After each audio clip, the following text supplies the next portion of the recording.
And welcome back. President Trump about to take the stage in Kansas City, Missouri, the annual convention of veterans of foreign wars. His appearance comes only hours after the Senate confirmed his new Secretary of Veterans Affairs, Robert Wilkie. Wilkie is President Trump's third nominee for the job in 18 months, and he's the first VA secretary to fail to get a unanimous approval from the Senate. The vote was 86-9. Let's bring in NBC News White House correspondent Kristen Welker in Kansas City. Paul Rieckhoff, the founder and CEO of Iraq and Afghanistan Veterans of America, and MSNBC military analyst and retired four-star General Barry McCaffrey. General McCaffrey, let me go first to you because the president is facing the VFW. You might expect a foreign policy speech. Let's talk about Russia. Let's talk about Iran, military threats. Something tells me it's going to be more political than that. Well, this is traditionally been a speech in which he announces unexpected viewpoints. Going to the VA secretary, a massive agency in trouble. It's been the death of the careers of many fine public servants. This Robert Wilkie, pretty positive. He's a savvy Washington political operative. I'm sure he's a good man. They'll give him the benefit of the doubt. But he's got his hands full. I have personally felt over the years that the VA, if you get into it, it's incredibly good health care.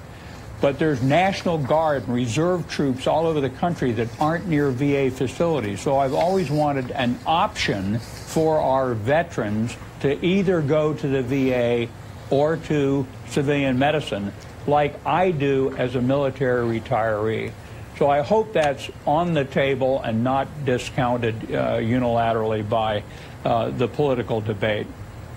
Paul Rieckhoff, what would be the problem with doing that, a voucher system, because there are geographic limits on how veterans and, as the general points out, how reserve troops around the country can even have access to VA care, well, as good as it is. That's the fault line that's dividing so many in Washington right now and dividing the White House and most of the veterans groups. It's generally too costly, it doesn't work, and most veterans don't want it. It's a great concept, but the execution of it is really questionable. And the question is, can we pull this off in a time of war where the VA is already overwhelmed? And the question is, we don't know. It would be the great privatizing experiment, and even expanded privatization is radically different from what we've seen over the last couple of decades. So the VSOs, the Veteran Service Organizations, have universally opposed expanded privatization, and this is going to be the fault line. We're going to see what the president says today. I think there's no doubt he's going to use this backdrop to talk about many political issues, and that's a deeper issue we should all be concerned about, is the continuing politicization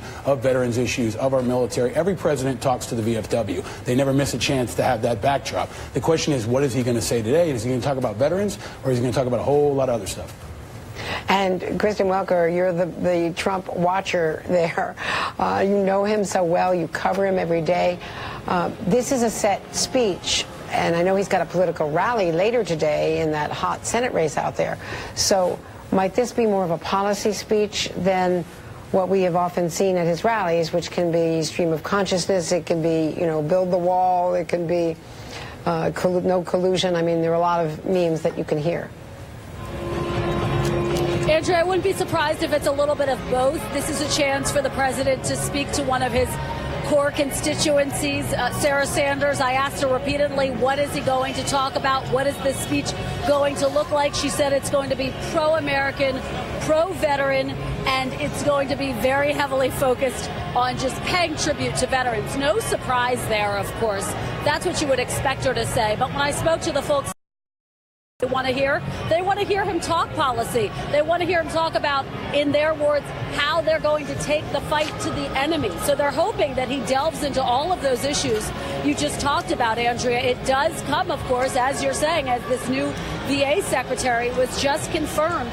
And he is facing some very tough challenges. I spoke to one top official with the VA who said his biggest challenge is going to be improving morale within the VA. He traveled with the president here aboard Air Force One, so expect to see him today at this rally, Andrea. And they're going to expect the president to get into some of those challenges that he is facing. Some of those challenges include budgetary issues. The VA looking for about $1.6 billion more. They're also improving their medical records. But I've been listening to the speakers here. There's been a lot of focus on mental health as well. So I think you're going to hear the president talk about all of that. And of course, the against that political backdrop, he has not been shy about supporting Claire McCaskill's opponent, Josh Hawley, who's, of course, the AG of Missouri. I think you're going to hear him maybe weave between all of those different issues as he tries to rally, again, one of his key constituencies, Andrea. And General McCaffrey, we saw even today the president with a new tweet saying that he's very concerned that Russia will be fighting very hard to have an impact on the upcoming election, based, he wrote, on the fact that no president has ever been tougher on Russia than me. They will be pushing very hard for the Democrats. They definitely don't want Trump. I mean, this is sort of flipping reality on its head. Yes, his administration has been tough on Russia, finally under congressional pressure, implementing some sanctions against Russia, arming the Ukrainians and trying to push back against Russia there, against Russian-led forces there. But the fact is that the president himself in that Helsinki summit was embracing Vladimir Putin to a degree that surprised a lot of Republicans as well. Well, you know, that tweet is fantasy land. It's hard to know how to even respond to something like that. I think the biggest problem right now we've got, Andrea, is there is no U.S. foreign policy, national security policy.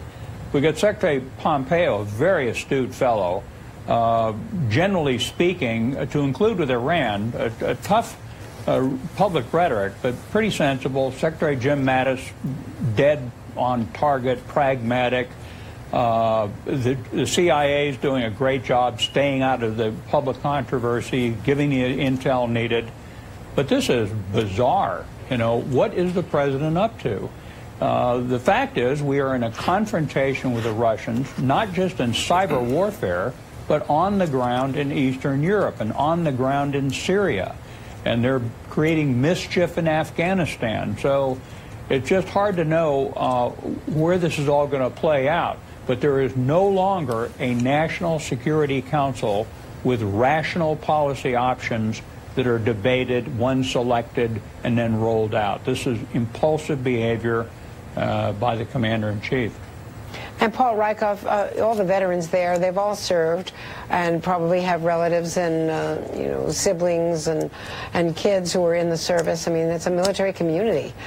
They've got to be concerned. Here you've got a president who spoke of the EU as a foe, but befriends Vladimir Putin, to the general's point, strips veteran intelligence officials who've worked under different administrations or threatens to strip them of their security clearances, which is really for the benefit of their successors so that they can consult their predecessors and find out whether something is actually not.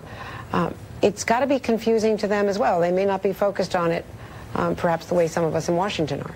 Well, the veterans community is not a monolith, Andrea. It's a very diverse community of over 20 million people, and I think what they really want to see is a focus on our priorities and the priorities that are facing the country. They want to know, what are we going to do about NATO? What are we going to do about our friends in Iraq and Afghanistan and around the world that are often forgotten? How is the president going to tackle suicide? How is he going to reform the VA overall and the Department of Defense? How is he going to take care of women veterans and deal with burn pits?